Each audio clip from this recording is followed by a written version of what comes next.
الكينج الآخر، الكينج رقم 2، الكينج المصري عمر مرموش الذي يقدم أداء كبيرا ومميزا مع اينتراخت فرانكفورت، والذي سجل حتى هذه اللحظة 11 هدف في الدوري الألماني، وبالصناعة لديه ايش تقول يا حاتم؟ قلت له كينج ولا برنس؟ لا كينج الاثنين عندنا كينج دلوقتي، ايجيبشن كينج.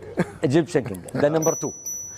عموما هو لديه 18 صناعة كابتن، وهو يتعادل الآن مع هاري كين بالسجل التهديفي. هو نجم الدوري الالماني لانه بيقدم نفسه بصوره مميزه جدا، اهداف فيها مهاره. دلوقتي خد مهاره جديده بعمليه تسجيل الاهداف من الكرات الثابته.